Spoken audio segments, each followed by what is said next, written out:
예, 여러분 반갑습니다. 포스트 코로나 시대에도 여전히 우리가 생명의 복음을 전가하는 일에는 함께 열심을 우리가 품어야 됩니다. 오늘 함께 나눌 우리 말씀은 교재 1과와 3과가 되어질 것입니다. 첫 번째 1과를 우리 함께 보도록 하죠. 하나님의 사랑과 용서를 체험하는 방법에 대한 것입니다. 이것은 우리의 삶 가운데서 가장 중요한 근본적인 부분이 되기도 하는 것입니다. 이제 개관 목적을 여러분들이 교재를 함께 보시면서 살펴나가도록 합니다. 오늘 이 강의의 목적은 매일의 삶에서 하나님의 사랑과 용서를 우리가 체험할 수 있도록 하는 것입니다. 그러기 위하여서 영혼의 호흡 중에서 우리가 죄를 고백하는 법을 배워가고자 하는 것입니다. 학습의 목표는 그 밑쪽에 세 가지가 나와 있죠. 예수님은 누구시고 왜 오셨는지에 대한, 그리고 두 번째로는 고린도전서 2장 14절에서 3장 3절에 나오는 세 종류의 사람에 대해서 성경이 설명합니다. 그 그림을 우리가 잘 함께 이해를 또 이렇게 살펴갈 것입니다.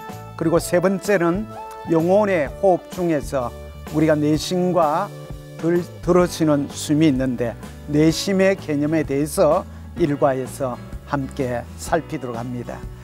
그러면 서론 부분을 우리가 함께 보도록 하죠. 예수 그리스도를 인격적으로 우리가 만나는 것은 인간이 할 수 있는 가장 위대한 경험이다, 그렇게 표현할 수 있습니다. 우리가 지정의를 가지고 우리가 죽었던 우리들이 살아계신 하나님을 만난다고 하는 이 사실만큼 우리 인생 그런 가운데 이렇게 위대한 경험이 어디에 있겠습니까? 죽었던 자가 다시금 우리가 살아나서 살아계신 하나님을 만나는 정말 놀라운 사건을 우리가 경험하는 것입니다. 그러면 이 예수님이 누구신가 하는 것입니다. 1번을 보면 그는 자신이 하나님이라고 주장을 하고 있습니다.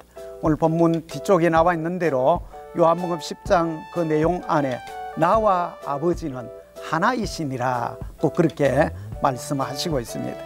두 번째로는 그의 삶은 구약 성경에 나오는 예언의 성취라고 했습니다. 이 구약에는 예수님이 땅에 오실 것에 대해서 450여회나 이렇게 예언이 되어져 있습니다. 그것이 예를 들어서 이사야 7장 14절 같은 경우에는 보라, 처녀가 잉태하여 아들을 낳을 것이니 그의 이름을 임마누엘이라 하리라 고 그렇게 했습니다. 마태복음에 실제적으로 예수님이 땅에 오셨고 이와 같이 임마누엘로 이 땅에 오신 예언의 성취된 사건을 기록을 하고 있습니다. 성령으로 잉태되셨고 또 자기 백성을 그들의 죄에서 구원할 예수라는 이름을 이미 태어나기도 전에 주어졌고, 그리고 임마누엘, 우리와 함께 하시는 하나님이라는 또 다른 이름이 주어지는 것을 우리가 보는 것입니다. 그리고 세 번째로는 그는 죽음에서 다시 살아나셨습니다. 우리가 마태복음 28장 잘 아는 내용이죠. 그가 여기 계시지 않고 그가 말씀하시던 대로 살아나셨느니라, 와서 그의 누우셨던 곳을 보라고 하는 것입니다. 예수님의 부활의 사건, 이것은 우리가 일반적으로 상상할 수 없는 이 죽음을 이기신 놀라운 사건에 대한 부분인 것입니다. 결국 예수님이 누구신지에 대해서 그가 하나님이시고 예언의 성취자로 이 땅에 오신 우리의 구원자이심을 그는 사망을 깨뜨리시고 부활을 통하여 우리에게 정확하게 이렇게 보여주신 분이 있습니다. 그러면 왜 예수님이 이 땅에 오셨는가 하는 것이요. 그 첫 번째가 영원한 생명을 주시기 위하여 오셨다고 하는 것입니다. 믿는 자마다 영생을 얻게 하려 하심이라고 하셨죠. 그리고 두 번째로는 풍성한 삶을 살게 하기 위하여서 오셨다는 것입니다. 내가 온 것은 양으로 생명을 얻게 하고 더 풍성히 얻게 하려 하심이라고 그렇게 하셨지 않습니까? 그래서 우리가 예수를 믿는 것은 영원한 생명을 얻을 뿐만 아니라 우리가 더 풍성한 삶을 사는 이것이 보장되어져 있다는 것입니다. 바로 이 일을 위하여서 우리 예수님이 이 땅에 오셨다고 하는 것입니다. 우리가 다음 페이지를 넘겨서 세 번째를 봅니다. 그러면 예수님이 이렇게 우리의 구원자로 오셨을 뿐만 아니고 또 우리에게 영원한 생명을 주셨고 풍성한 삶을 약속하셨음에도 불구하고 왜 많은 그리스도인들이 이 풍성한 삶을 누리지 못하는가 하는 것입니다. 그 밑에 1번을 보죠. 불행히도 많은 그리스도인들은 성경에서 가르치고 있는 기쁨과 승리의 삶을 살지 못하고 있다. 그 첫 번째, 신약 성경 초대교회 그리스도인들의 삶과 오늘날 그리스도인의 삶에는 커다란 차이가 있다는 것입니다. 오늘날 그리스도인들은 초대 교회 그리스도인들처럼 능력 있고 열매 맺는 삶을 살지 못한다는 것입니다. 그 차이가 우리가 무엇일 것 같습니까? 초대 그리스도인들은 세상에 큰 영향을 끼치고 또 하나님을 증거하는 그런 삶을 실제적으로 살아내었더랬습니다. 그 이유가 그들은 성령 충만한 삶이 무엇인지를 너무 잘 알고 있었습니다. 다시 말하면 자신들의 죄를 정결케 하는 삶, 매일 매 순간마다 이와 같이 자신의 죄를 내어놓고 이와 같이 용서를 받을 수 있는, 그리고 하나님의 사랑을 새롭게 체험하는 그들의 삶 가운데 있었기 때문에, 그래서 복음을 담대하게 전하고 또 하나님과 동행하는 그 은혜의 삶 가운데 있었다고 하는 것입니다. 오늘날 우리가 살아가는 세대가 정말 절망적인 때입니다. 그 어느 때보다도 또 어떤 면에서는 복음이 더 절실하게 온 세상 사람들에게 필요한 때라고 그렇게 말할 수 있습니다. 우리가 잘 아는 대로 우리가 신종플루, 메르스와 또 에볼라로 또 거기에다가 지금 우리가 코로나로 이 마지막 때에 있게 되어지는 역병에 대한 예수님이 예언하셨던 그 일들이 지금 진행되고 있습니다. 지진과 기근과 나라와 나라, 민족이 민족을 전쟁으로 이 어려운 때에, 그뿐만 아니라 자연의 대천체의 이런 특별한 변화들을 우리가 보고 듣고 체험하는 그런 시대에 우리가 살아갑니다. 그래서 많은 사람들이 지금도 어떤 두려움, 공포에 대한, 또 한편에서는 근심과 삶의 좌절에 대한 이런 것들이 가득 차 있습니다.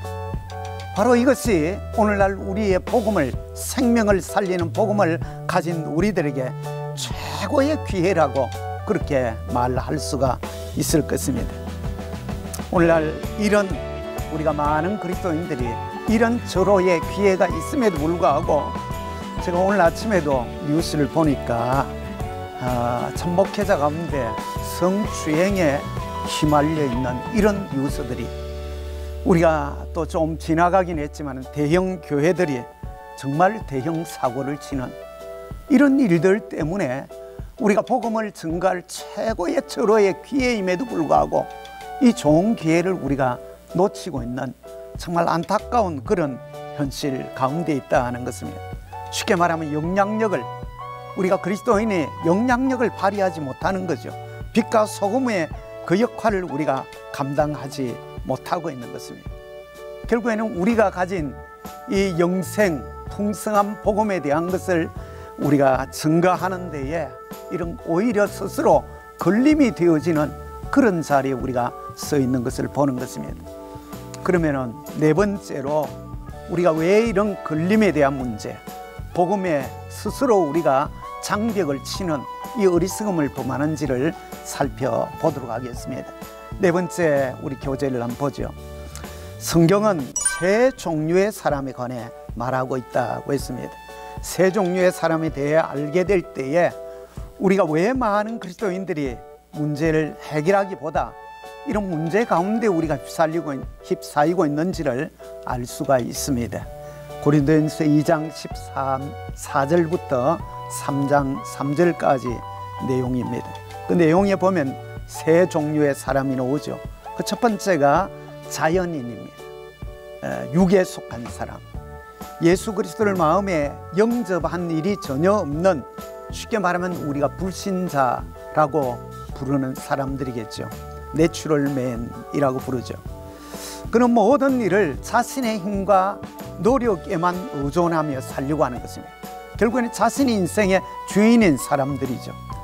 그런 사람은 죄 때문에 하나님과 영적으로 완전히 분리되어져 있는 그런 영적 죽음의 상태에 있는 사람들을 일컫습니다. 그 다음에 두 번째와 세 번째가 오늘 우리가 특별히 귀를 기울여야 될 부분입니다. 두 번째 보면 성령의 사람입니다. 이 성경에서는 신령한 사람이라고 그렇게 표현을 해두고 있습니다. 성령의 능력과 인도를 받는 사람이죠. 그리스도를 그 마음에 모시며 동행하는 자라고 표현할 수 있겠습니다.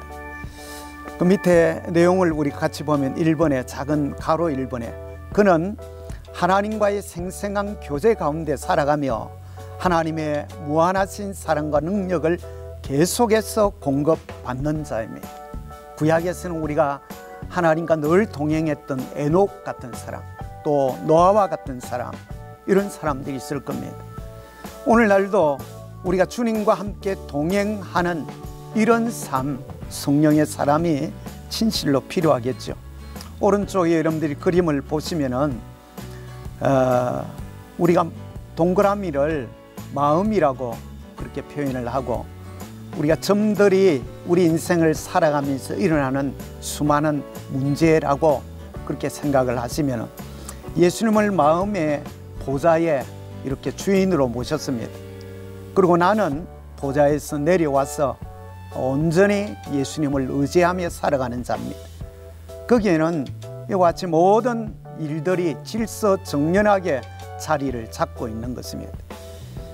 다시 말하면 예수님이 그 삶의 주인이 되시는 거죠. 이런 사람은 성령의 열매를 맺으며 사는 자인 것입니다. 사랑과 희락과 평과 오래 참음, 자비, 양성, 충성, 온유, 절제와 같은 성령 하나님의 그 성품을, 우리가 성령을 모시고 살기 때문에 우리의 성품이 달라지는 것입니다. 더 나아가서는 우리가 가진 이 생명의 복음을 다른 이들에게 당당하게 전할 수 있는, 그렇게 해서 하나님께 영광을 돌릴 수 있는 자가 성령의 사람, 신령한 사람이라고 말할 수 있는 것입니다. 그런데 세 번째의 사람, 이 사람이 오늘날 우리에게 가장 큰 문제라고 여겨집니다. 세상적인 그리스도인이죠. 월들리 크리스찬 혹은 캐널 크리스찬이라고 불리워집니다. 육신에 속한 그리스도인입니다. 자기 힘으로 살아가는 그리스도인을 말하는 것입니다. 이 성경 우리가 고린도서 3장 1절에 3절에 보면 이런 자들을 그리스도 안에서 어린 아이들이라고 그렇게 부릅니다. 그들은 저주로 먹고 영적인 신령한 우리가 밥을 먹을 수 없는 그런 상태의 사람들입니다.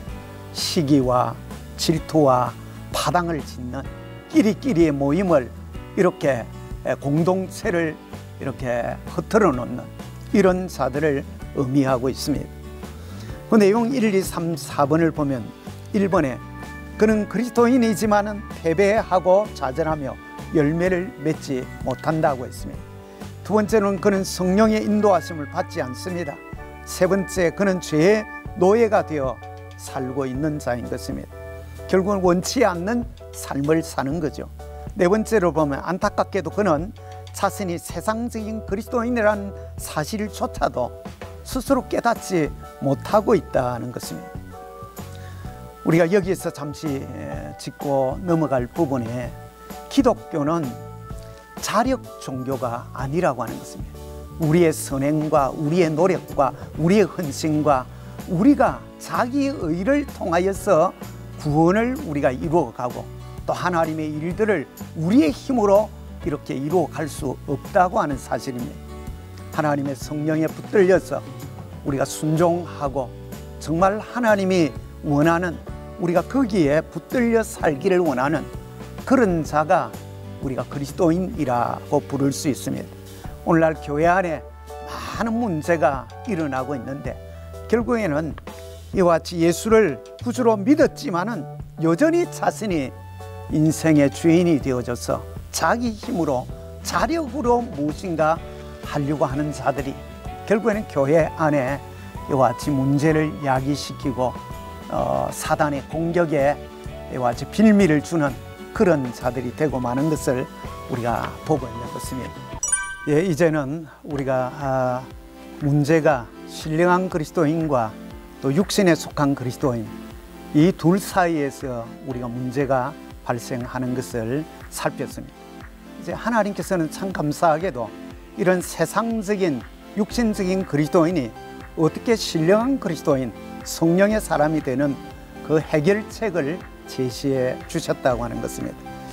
다섯 번째 1번을 우리 같이 보도록 하죠.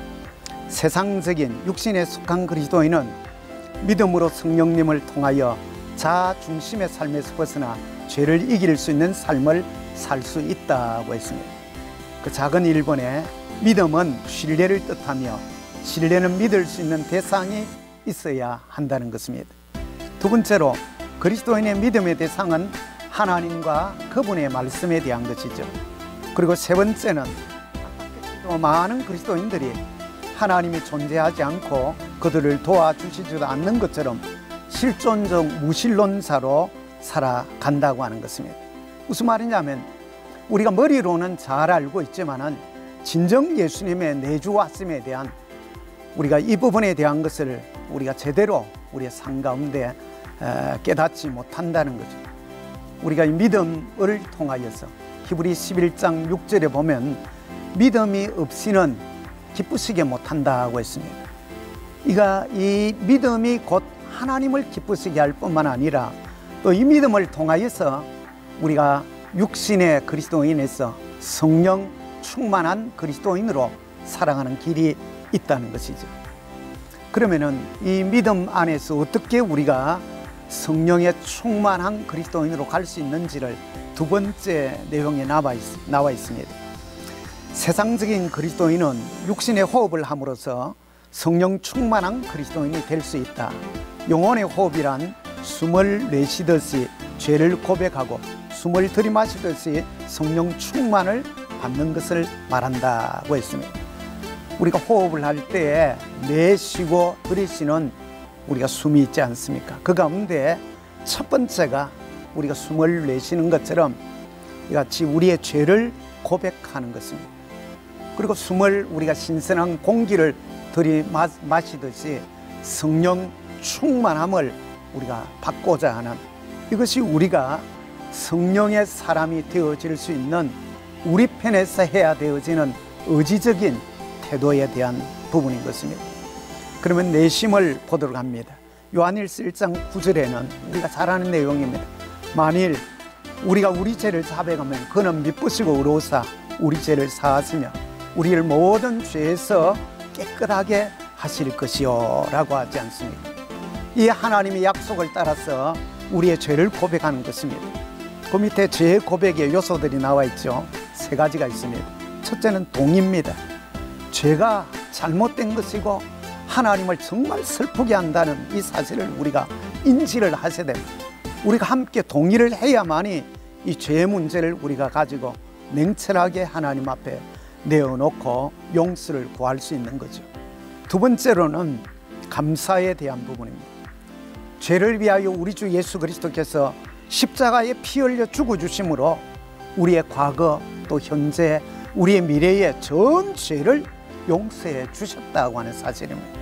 그래서 우리 편에서 우리가 내 자신의 잘못을 인정하고 우리가 용서를 구하면 이미 십자가 안에서 구속하신 그 은혜가 우리에게 주어진다는 것입니다. 마지막 세 번째가 회개에 대한 완성입니다. 아무리 우리가 감정적으로 또 하나님 앞에 우리가 의지적으로 그렇게 나아갔다고 해도 우리의 태도가 바뀌어지지 않고 우리의 행동이 바뀌어지지 않으면 진정한 회개라고 볼 수 없는 것입니다. 죄에 대한 우리의 태도를 바꾸는 것, 또 성령의 도우심을 우리가 간절히 구하면서 우리의 행동을 바꾸어 가야 되는 것입니다. 아마 이 일에는 우리가 오랫동안 습관적으로 또 우리 사고 가치 체계 속에 남아있는 악한 요소들이 그렇게 쉽사리 바뀌어지기는 쉽지 않을 것입니다. 그럼에도 불구하고 우리가 하나님의 성령을 의지하고 있는 그대로 우리가 고백하는 것입니다. 순전하게 또 우리가 있는 그대로 세세한 부분을 내어놓고 하나님 도와주세요. 하나님 나의 이 연약함들과 이 뿌리 있게 자리 잡고 있는 죄의 요소들을 주님이 해결해 주시기를 바랍니다. 우리가 그런 순전한 마음으로 하나님 앞에 나아갈 때에 하나님께서 우리의 회개와 함께 우리의 심령 가운데 역사해 주실 것입니다. 들이심에 대한 부분은 우리가 다음 과에 상과에서 살피겠습니다만, 이것이 성령의 능력을 덧입는 성령의 충만을 우리가 받는 부분에 대한 것입니다. 그 밑쪽에 여러분들이 보시면 아마 그림이 나와 있습니다. 그렇죠? 내심은 우리의 죄를 이산화탄소와 우리가 좋지 않는 공기를 내뱉는 것처럼 우리의 죄악들을 토해내는 토스라는 부분입니다. 그리고 들이심에 대한 것은 하나님의 성령이 나를 주관하시도록 이렇게 우리가 요청하는 부분에 대한 것입니다. 그러면 왜 우리가 죄를 고백해야 하는가 하는 것입니다. 우리가 용서를 받는 근거가 예수 그리스도가 우리 죄를 대신하여 십자가에 죽으셨다고 하는 사실이 있습니다. 그리고 두 번째로는 히브리 10장에 보면은 예수 그리스도께서는 우리의 모든 죄를 단번에 용서를 해 주셨습니다. 그러므로 우리가 고백을 한다고 해서 더 많은 용서를 받는 것은 아닙니다. 우리가 믿음으로 나아가면 이미 십자가에 이루어 놓으신 그 구속의 은혜가 우리에게 언제라도 임하게 되는 것입니다. 세 번째를 봅니다. 그러나 죄 고백은 우리를 향한 하나님의 사랑에 반응하는 것이며 믿음의 표현이고 순종의 행위이다는 것입니다.